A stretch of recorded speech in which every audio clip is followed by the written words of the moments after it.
आज हम उसके आगे पढ़ेंगे। हमने ऊष्मागतिकी के आधार पर अधिशोषण को समझ लिया था। आज अधिशोषण के प्रकार पढ़ेंगे।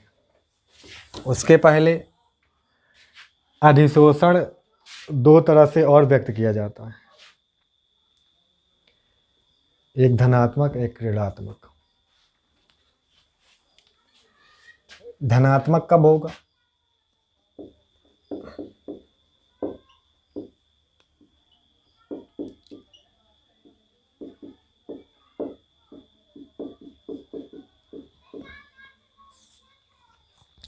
जब सतह पर अधिशोष की मात्रा क्या हो? अधिक हो। अधिशोष की मात्रा क्या हो? अधिक हो।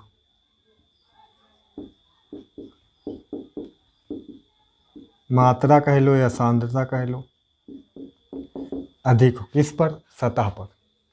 तो कहाँ पर कम होगी? स्थूल पर कम होगी। स्थूल पर कम, सतह पर अधिक होगी तो धनात्मक होगा। ऋणात्मक जस्ट इसका अपोजिट होगा। उसमें क्या? अधिशोष की मात्रा कहाँ पर कम होगी? सांद्रता सतह पर क्या होगी? सांद्रता सतह पर क्या होगी? वहां पे कम होगी, ऋणात्मक वाले में। सतह पर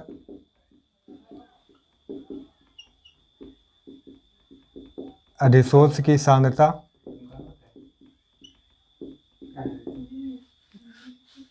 कम होगी। स्थूल पर क्या होगी? ज्यादा होगी। स्थूल पर क्या होगी? स्थूल पर ज्यादा होगी। बात समझ में आई क्या?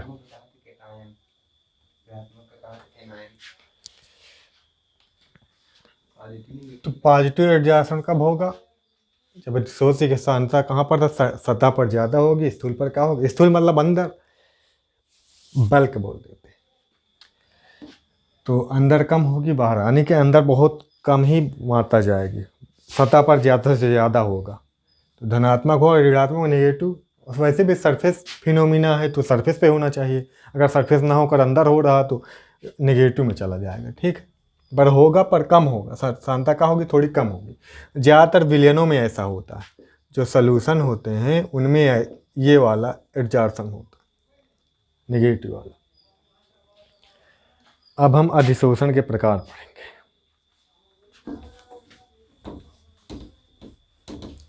अधिशोषण कितने प्रकार का होता है? दो प्रकार का।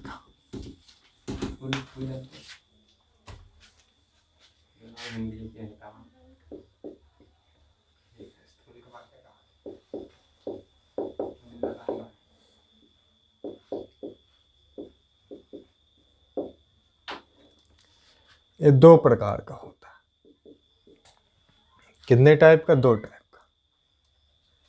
कौन कौन सा? एक भौतिक होगा, एक रासायनिक होगा।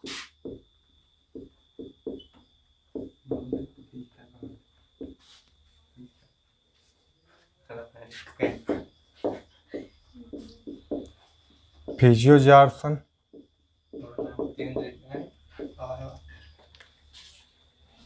ये होगा केमियोजार्सन।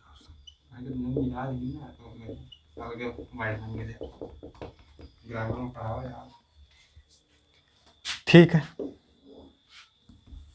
इनको समझना है। दो ही तरह का होता है। सबसे बड़ा डिफरेंस, ये वीक होता है, इसमें अधिशोषक एब्जॉर्बेंट और एब्जॉर्बेंट दोनों में क्या होता है? Weak force of attraction. इसमें स्ट्रांग होता है। हालांकि अंतर भी देख लेंगे, पर सबसे मेन पेज ये बस वीक होता है, मतलब ऐसे ही दो मॉलिक्यूल के बीच भी अट्रैक्शन होता है। फिजिक्स में ऐसे पढ़ना का, कोई भी दो मॉलिक्यूल हो उनके बीच आकर्षण होता है, ससंजक बल बोल देते हैं, दुर्बल बल होता है। या फिर उसी को केमिस्ट्री में क्या बोलते हैं? Wander of force of attraction, wander वाल बल। ठीक है, ये बोल देते हैं। तो इनके बीच क्या होता है, अधिशोषक अधिशोषक के बीच van der Waals force of attraction होता है। इनमें क्या होता है, एक रासायनिक आकर्षण होता है, रासायनिक बंध बनती है। इनमें कोई रासायनिक बंध नहीं बनती, ये चीज है। तो इस सबसे मेन अंतर यही है, चाहे तो फिजिकल एब्जॉर्प्शन कह लो, चाहे केमिकल या केमियो एब्जॉर्प्शन या फिर फिजिकल एब्जॉर्प्शन। ठीक,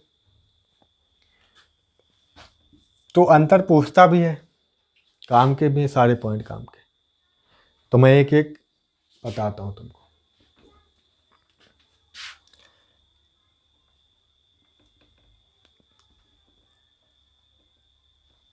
अधिशोष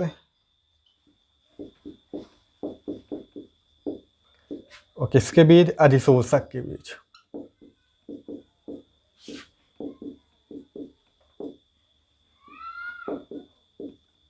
क्या होगा, दुर्बल बॉन्ड, दुर्बल आकर्षण बल होगा।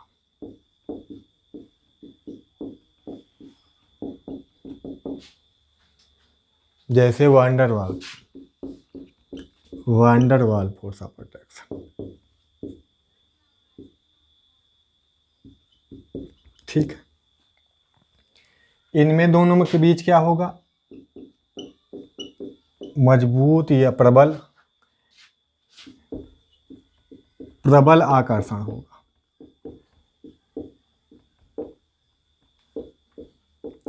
जैसे कि कोई रासायनिक बंध, केमिकल बॉन्डिंग जैसा।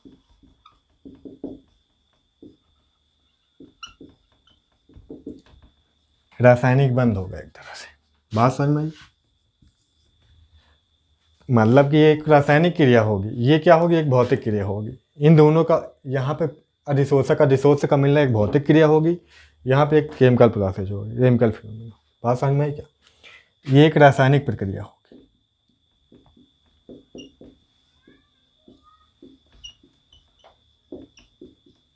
ये कैसी होगी, भौतिक प्रक्रिया होगी।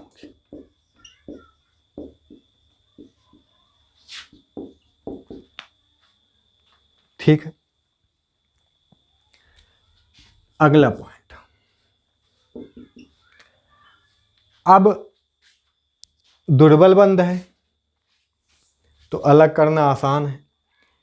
जिनको अलग करना आसान है, कोई बॉन्डिंग तो ही नहीं, तो इनमें बहुत कम एनर्जी निकलती है। इनमें कोई बॉन्डिंग हो जाती तो इनको अलग करोगे तो कोई केमिकल बॉन्ड जब टूटती है तो एनर्जी निकलती है, इनमें भी एनर्जी निकलती, लेकिन एनर्जी क्या होगी, इनमें ज़्यादा होगी, इनमें एनर्जी क्या होगी, कम होगी।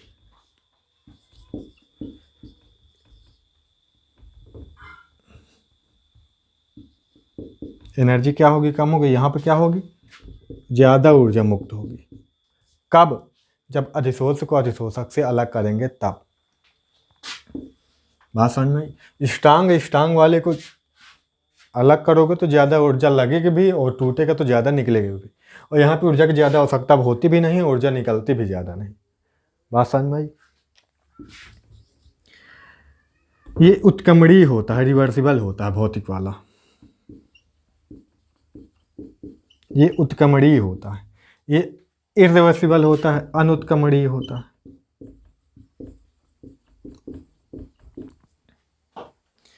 मतलब ये दोनों तरफ से हो जाता है। ठीक है, ये सिर्फ एक डायरेक्शन में होता है। कहने का मतलब ये है, यहाँ पे अधिशोषक मिलेंगे। मान लो यही है, बोर्ड ही है, इस पर कोई पानी की बूंद आई, वाष्प आई, मॉइस्चर आया और इस पर चिपक गया। ठीक है, तो टेम्परेचर हो सकता है, टेम्परेचर बढ़े तो वो अलग भी हो जाए आसानी से अपने आप से। बात समझ में आई क्या, वो अलग भी हो जाएगा, तो अलग हो जाएगा तो क्या होगा, रिवर्सिबल होगा। मतलब जुड़ भी सकता है, अलग भी हो सकता है, लेकिन इसमें ऐसा नहीं होता। एग्जाम्पल जैसे क्या, ग्रेफाइट तो जानते हो कार्बन का बना होता है, उसमें अगर ऑक्सीजन आ गई, ग्रेफाइट से ऑक्सीजन, ग्रेफाइट में क्या होता है, कार्बन से ऑक्सीजन रिएक्ट करके कार्बन मोनोऑक्साइड बना लेगी। क्या बनाएगी, कार्बन मोनोऑक्साइड। मान लो ये ग्रेफाइट था, इसमें ऑक्सीजन आके क्या बनाई प्यारे, CO बनाई,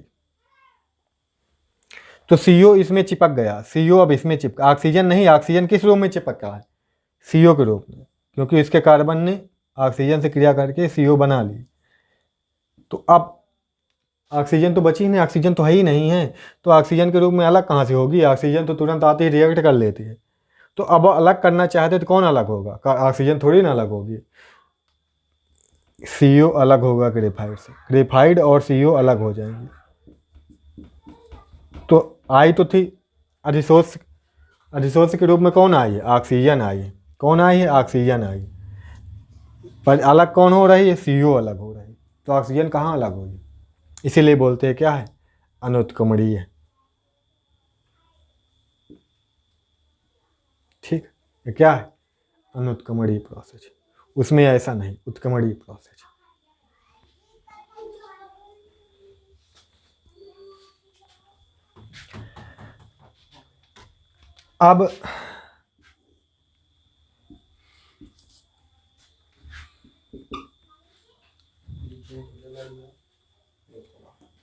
अब होता क्या है, जैसे एक मोल आया, एक मोल को अलग करने में, एक मोल अधिशोष को अधिशोषक से अलग करने में जो ऊर्जा निकलती है उसे क्या बोलेंगे? या फिर जो ऊर्जा खर्च होगी उसे अधिशोषण एनर्जी बोलेंगे। क्या? अधिशोषण एनर्जी बोलेंगे। एक मोल केमिस्ट्री में वैसे भी एक मोल ही चलता है, ठीक, एक मोल के लिए ही होती है। अब जैसे कि टेम्परेचर बढ़ाया जा रहा है, T बढ़ा रहे हैं, तो ये वाला क्या होगा? बढ़ेगा घटेगा? ये सीधा सीधा डायरेक्ट क्या हो, ये घटेगा। टेम्परेचर बढ़ाने पर इसकी दर क्या होगी? भौतिक अधिशोषण की घटेगी। दर क्या होगी? घटेगी। दर क्या होगी? घटेगी। क्यों घटेगी? क्योंकि तो जैसे कोई गैस है या कोई लिक्विड हो, टेम्परेचर बढ़ाओगे तो उसका क्या होगा? फैलता है, वैसे भी गतिज ऊर्जा बढ़ती है। यहाँ पे फिजिकल फोर्स ऑफ एक्सट्रैक्शन है, ये क्या होगा? दुर्बल। वैसे भी दुर्बल होता है, फटाक से अलग हो जाएंगे। तो यहाँ पे दर क्या होती? घट जाती। मतलब कि वो चिपकना नहीं चाहता, अलग होना चाहता, फिर चिपकता नहीं। जैसे पानी है तो गर्मी में कहाँ बैठता है? उड़ जाता है फटाफट फटाफट, है ना। ठंडी हो तो रुका रहता, बैठा रहेगा। तो इसमें टेम्परेचर पे क्या होता है? थोड़ा सा अलग है। पहले तो घटता है, फिर कुछ देर बाद क्या होता है? रुक जाता है, या फिर धीमे हो जाता है। अच्छा, क्या हो जाता है? धीमे हो जाता है। मतलब शुरुआत में तो ताप बढ़ाने पर क्या होता है? बढ़ता है, फिर घटेगा या फिर धीमा हो जाएगा, ऐसा बोल सकते। तो टेम्परेचर बढ़ाने पर दर क्या होगी? दर क्या होगी? पहले बढ़ेगी, पहले बढ़ती है, बाद में क्या हो जाती? घटने लगती। बाद को चलो टेम्परेचर हीट देते हैं, कोई केमिकल प्रोसेस तेजी से होती है, स्पीड में होगी, तो रासायनिक बंध जल्दी जल्दी बनेगा। ऐसा थोड़ी ना, ज़्यादा देते रहोगे तो क्या हो जाएगा? ज़्यादा देते रहोगे तो क्या होगी? जो बांड बनी वो टूटने लगेगी। सच बात है ना, जो बांड बनी है वो भी टूटने लगेगी, तो वहाँ पे दर बढ़ेगी नहीं, उल्टा घट जाएगा। फिर ऐसा होता है। बात समझ में आई क्या? अगला डिफरेंस, छठा, ये बहुअणुक होता है। मतलब कि इसमें मल्टीपल लेयर हो सकती हैं, एक के ऊपर एक लेयर। जैसे कि यही है, इसमें पानी की एक बूंद आई, हो सकता है ऊपर से एक बूंद है। अब यहाँ पे पानी की एक बूंद टिकी तो उसमें बहुत सारे H2O हो सकते हैं। हो सकता है 10 H2O हो, 20 H2O, 100 H2O हो, 200 H2O हो। तो एक ऊपर एक अणु हो सकता है, बस, यानी कि मल्टीपल लेयर में होता है, बहुअणुक होता है। भौतिक वाला क्या होता है? बहुअणुक होता है। बहुअणुक मल्टीपल लेयर में होगा। ये बहुअणुक होता है। ये क्या होता है? एक लेयर में होता है, एक अणुक होता है, मोनो लेयर में होता है। तो एक अणुक होता है, इसमें एक, मतलब कि तुम खुद सोचो, एक अणुक होता है। एक अणुक का मतलब क्या हुआ? एक कोई चीज आई, वो रिएक्ट कर ली, तो अब वहां पे रिएक्ट करने का चांस तो नहीं बना है। दूसरी थोड़ी ना आके बांड बनाएगी वहां पे। एक से बांड बन गया तो बन गया, काम खत्म उसका, तो दूसरी नहीं बना सकती। इसलिए ये क्या होता है? एक अणुक होता है। ये क्या होता है? बहुअणुक होता है। यहाँ पर अट्रैक्शन द्वारा जोड़ना है, आके जुड़ जाता है। यहाँ पर कोई केमिकल बॉन्डिंग तो बननी नहीं है, इसलिए एक अणुक होगा, वो दो अणुक। ये बहुअणुक, वो एक अणुक। बहुअणुक में बहुत सारी लेयर हो सकती हैं, ठीक है। तो इसमें ये चीज़ भी कह सकते हैं हम, कोई केमिकल बॉन्डिंग नहीं होती, जिसमें कोई नया यौगिक भी नहीं बनता है। जैसे कि यहाँ ऑक्सीजन है तो कार्बन मोनोऑक्साइड बन गई थी, यहाँ पे नया यौगिक बनता है। यहाँ पे नया यौगिक, कोई न्यू कंपाउंड का फॉर्मेशन नहीं होता। कोई न्यू कंपाउंड, नया यौगिक प्यारे नहीं बनता है। अच्छा, इसमें क्या होता है? बनता है। इसमें क्या होता है? बनता है। इसमें नया कंपाउंड क्या होता है? बनता है।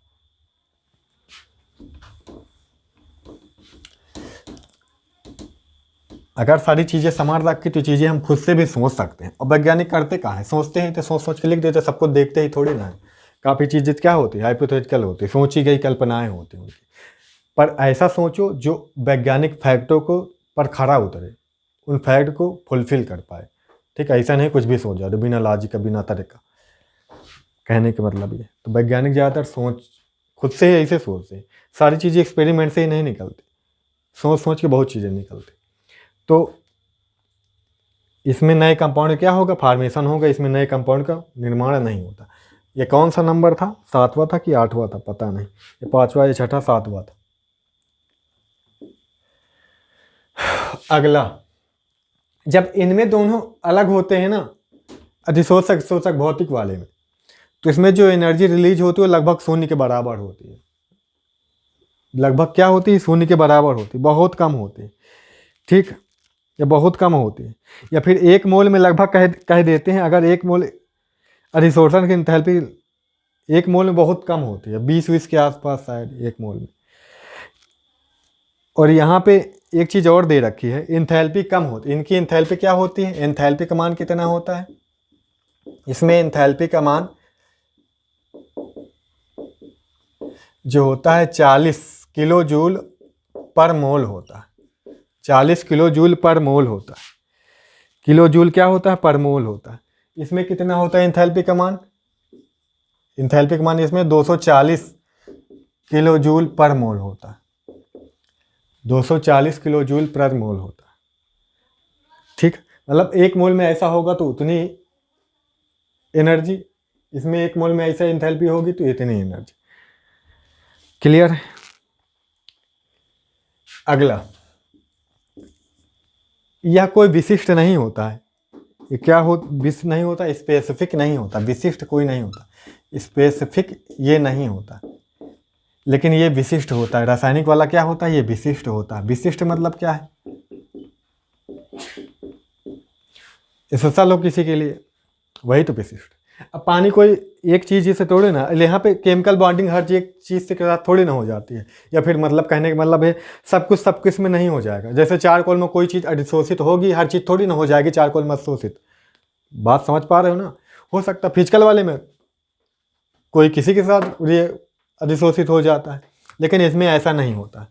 बात समझ में? इसलिए इसे बोलेंगे स्पेसिफिक होता है, ये स्पेसिफिक नहीं होता। ठीक, विशिष्ट बोलेंगे, विशिष्ट या स्पेशल बोल सकते सीधा सीधा, आसान भाषा। अगला पॉइंट, सक्रियण ऊर्जा। इसमें सक्रियण ऊर्जा किससे डिनोट करते हैं? ईएस। इसमें सक्रियण ऊर्जा क्या होती? सक्रियण ऊर्जा होती क्या है? जो केमिकल प्रोसेस होने के लिए जो ऊर्जा दी जाए, या कोई सी रिएक्टेंट को रिएक्ट करने के लिए जितनी ऊर्जा की आवश्यकता होती है दी जाती है, वही क्या है। इसमें रिएक्ट करने की जरूरतें नहीं होती तो क्या होती? जीरो होती। इसमें रिएक्ट करने की जरूरतें नहीं है तो देने की जरूरत नहीं है तो क्या होती? जीरो होती। रिएक्शन थोड़ी ना होता है इसमें कोई, तो इसमें काफ़ी अधिक होती। इसकी जीरो होती, इसमें काफ़ी अधिक होती, काफ़ी अधिक होती है। बात समझ में आई क्या? इसमें काफ़ी अधिक होती है। अगला, नौवां नहीं 10वां होगा। तो जो इसमें होता है भौतिक वाले में, फिजिकल वाले में, इसमें आसानी से द्रवित होने वाली तथा पानी में अधिक घुलनशील गैसें अधिक अधिशोषित होती हैं। कहने का मतलब है जो आसानी से द्रवित हो जाते हैं, मतलब जो आसानी से लिक्विड, जो वे गैसें जो आसानी से लिक्विड में बदल जाते हैं, वो आसानी से अधिशोषित होंगी। वे उनका एग्जॉर्प्शन क्या होगा? आसानी से होगा उन गैसों का। बात समझ में आई क्या? समझ आया क्या? पानी से भी अधिक अधिशोषण होगा उनका। कहने का मतलब ये है यहाँ पे जो आसानी से द्रवित होंगी उनका अधिशोषण भौतिक में पानी से भी ज़्यादा होता है। आसानी से द्रवित कौन होती हैं? जिनका कांतिक ताप क्या होता है? अधिक होता है। जिनका कांतिक ताप क्या होता है, अधिक होता है। तो आगे हम पढ़ेंगे, ताप टेम्परेचर वाला इफेक्ट पढ़ेंगे तो वहाँ पे जानेंगे जिसका क्या कांतिक ताप जितना ज़्यादा होगा वो उतने ज़्यादा अधिशोषित होगी, है ना। रासायनिक वाले में इसका अपोजिट क्या होगा, यह केवल उन्हीं यौगिकों के पृष्ठ पर होता है। किन किन यौगिकों को पृष्ठ पर होता है, जो पृष्ठीय यौगिक बनाते हैं, जो पृष्ठीय यौगिक बनाते हैं, मतलब कि जो सरफेस पे कंपाउंड बनाते हैं उन्हीं पे होगा। जो सरफेस पे कंपाउंड नहीं बनाना चाहते, जो रिएक्ट ही नहीं करना चाहते, उन पर थोड़ी ना होगा। बात समझ में आई। जिनकी वैलेंसी फुलफिल होगी तो वो काहे रिएक्ट करेंगे भैया। जिनका कोई ना कोई वैलेंसी खाली होगी वही तो एलिमेंट, वही तो आइटम रिएक्ट करेगा जाके। उन्हीं पर सरफेस पर होगा जो पृष्ठीय यौगिक, जो सरफेस पर, पृष्ठीय यौगिक मतलब सरफेस पर यौगिक बनाते, कंपाउंड बनाते, ये उन्हीं पर होगा। ठीक है। तो इनका द्रवीकरण से, कोई गैसों की द्रवीकरण से कोई लेना देना नहीं है। इसमें कोई गैस का लिक्विड में चेंज होने से कोई देना लेना नहीं, लेकिन उसका देना लेना है। इतने सारे अंतर थे बेसिक से। ठीक है, इसके आगे की बात है।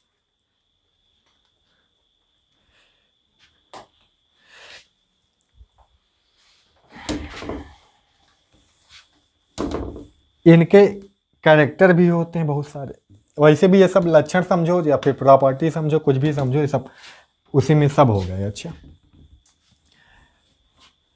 देने को तो बहुत कुछ दे रखा रहता है।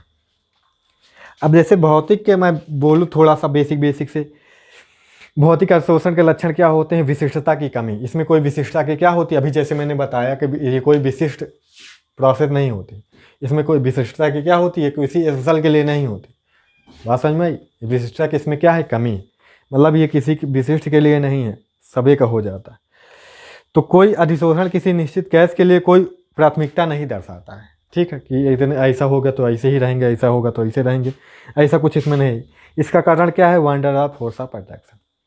वीक होता है van der Waals force of attraction, ये के लिए क्या है, इसलिए विशिष्ट नहीं होता। ठीक, प्रत्येक ठोस अधिशोषक पर प्रत्येक गैस का भौतिक अधिशोषण इसलिए क्या होता है, संभव होता है।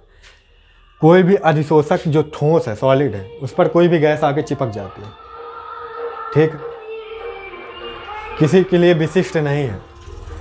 ठीक, तो कहने का मतलब यही है। भौतिक वाले कैरेक्टर हम बोल रहे हैं भाई।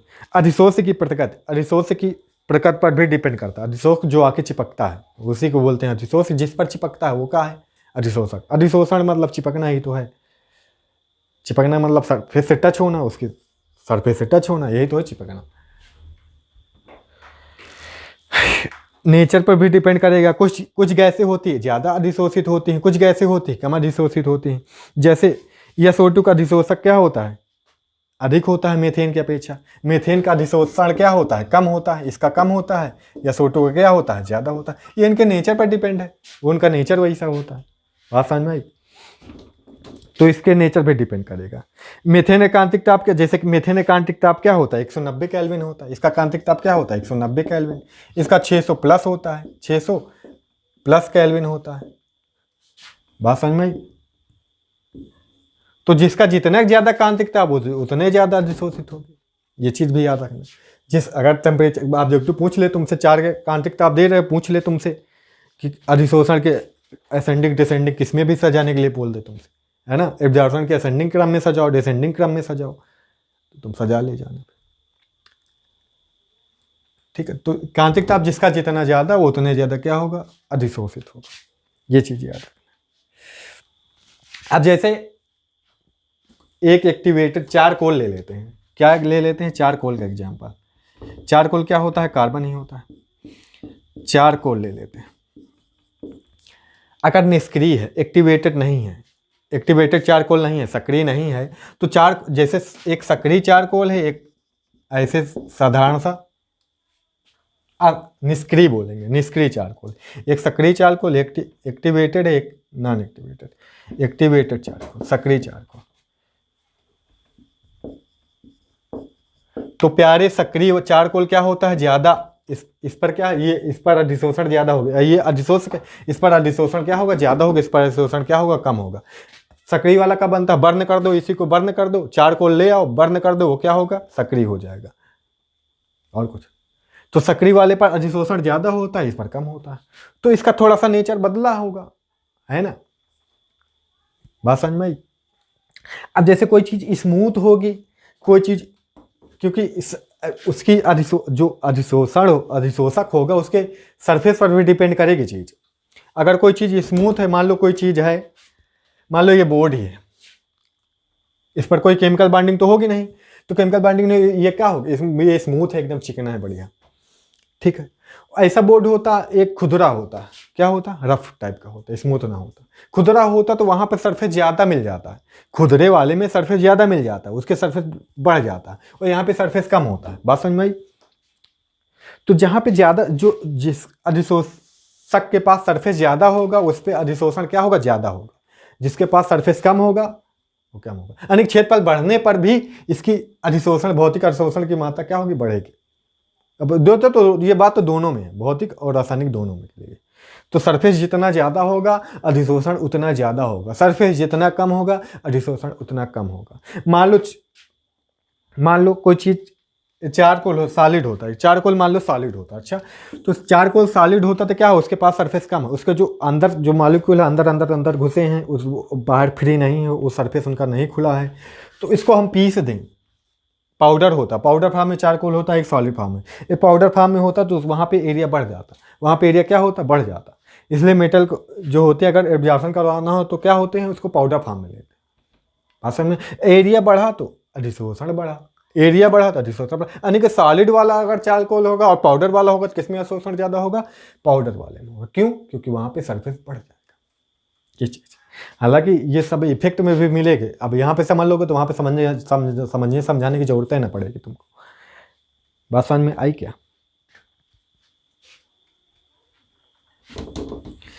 और ये भी चीज भी अभी बताए थे, भौतिक वालों की प्रकृति कैसी होती है, उत्क्रमणीय होती है, रिवर्सिबल होती है। उत्क्रमणीय होने का क्या मतलब है, जैसे कोई ठोस आएगा, गैस मिलेगी तो फटाक से बना लेगा क्या, ठोस गैस बना लेगा, या गैस ठोस बना ले। गैस ठोस मतलब कि दोनों चिपक जाएंगे ना, कोई कंपाउंड थोड़ी ना बनेगा यहाँ पे। चाहे तो स्लैश से दिखाओ और चाहे तो डैश से दिखाओ। तो इसको कैसे दिखाते, जब दोनों मिल जाते हैं, यहाँ पे कोई केमिकल बाइंडिंग नहीं हुई, चाहे तो स्लैश से दिखाओ चाहे तो डैश से दिखाओ, ये ऐसे ही दिखाएंगे। तो यहाँ पे ठोस और ये दोनों मिल गए, और यहाँ पे क्या देंगे, थोड़ी बारी ऊर्जा देंगे, और यही ऊर्जा जब इनको मिल जाएगा तो दोनों अलग भी हो जाएंगे। मतलब तुम ऊर्जा, ये थोड़ी सी ऊर्जा निकालेंगे, अगर तुम ऊर्जा दे दोगे इसको तो ये अलग हो जाएंगे, ये दोनों मिल जाएंगे, ये बना लेंगे, फिर थोड़ी सी ऊर्जा दे दोगे फिर अलग हो जाएंगे। ऐसा होता है। तो इनमें ऐसा भी नेचर पाया जाता है। वहां पे, यहाँ पे कोई कंपाउंड बना नहीं है, वहां पे कंपाउंड बन जाता था केमिकल वाले में, कंपाउंड बन जाता था। कंपाउंड बनने का मतलब हो गया, कंपाउंड बन गया तो उस कंपाउंड के रूप में अलग होगा। यानी कि जो तरह का पहले आया तो उस तरह का बचा ही नहीं, तो उस तरह का अलग कहां से होगा, है ना। ऐसी बातें होती। तो जैसे कि भौतिक अधिशोषण दाब बढ़ाने पर बढ़ता है, परंतु ताप बढ़ाने पर घटता है। ये लतासीले नियम के अकॉर्डिंग होता है। अच्छा दाब बढ़ाओगे तो क्या होगा, ये भी बढ़ेगा। ताप बढ़ाओगे तो ये क्या होगा, ये घटेगा। अब ताप बढ़ाने पर क्यों बढ़ता है, तो देखो, दाब बढ़ाओगे तो गैस ज्यादा इकट्ठी होगी, मतलब गैस तो काम है भगना भगना भगना भगना, है ना। दाब लगाओ तो गैस कंप्रेस होगी, इकट्ठा होगी। मान लो गैस है इस रूम में, वहां पे हमारी बॉडी से कुछ गैस, सारी गैस तो नहीं चिपक रही है, दूर दूर भाग रही है, कुछ आई चपकी और थोड़ा सा टेम्परेचर, बॉडी वैसे भी हीट है, तुरंत भाग गई, है ना, हल्की हुई भाग गई। वैसे गर्म होकर गैस हल्की हो जाती है, हल्की होकर ऊपर उठना चाहती है। तो क्या हो, दाब लगी अभी कंप्रेस हो तो आके हमारे पास और आ जाएगी, हमारी तरफ कोई उससे दाबे तो आके हमारी तरफ और इकट्ठी होगी, इकट्ठी ज्यादा होगी तो क्या होगी, अधिशोषण ज्यादा होगा। बात समझ में आई। अब भाई ये दोनों का अधिशोषण कब होगा, जो दोनों पास आएंगे, हम दाब लगा के ही तो पास लाएंगे, दाब लगे मिल गए दोनों, अधिशोषण हो गया। ऐसी कहानी है, इसलिए ऐसा होता है। तो दाब में तो रासायनिक वाला भी बढ़ेगा कि नहीं बढ़ेगा, क्यों बढ़ेगा, क्योंकि वहां पर भी अगर अलग अलग कोई चीज भग रही है, उसको दाब लगा के हम पास ले आएंगे तो बढ़ जाएगा, बिल्कुल होगा ऐसा।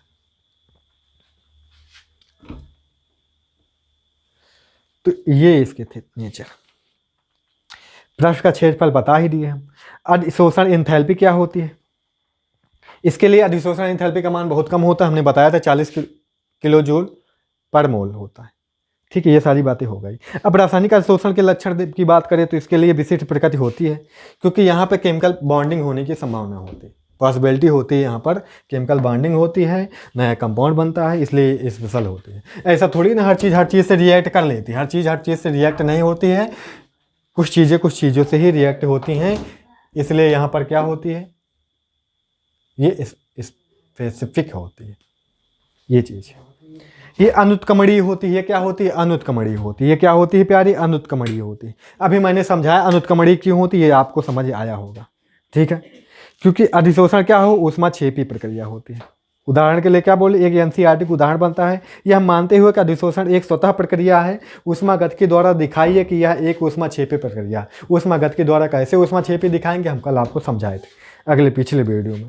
ठीक है, पृष्ठीय क्षेत्रफल भौतिक अवशोषण की तरह रासायनिक अवशोषण में भी जितना ज़्यादा पृष्ठीय क्षेत्रफल होगा उतनी ज़्यादा केमिकल रिएक्शन होगी।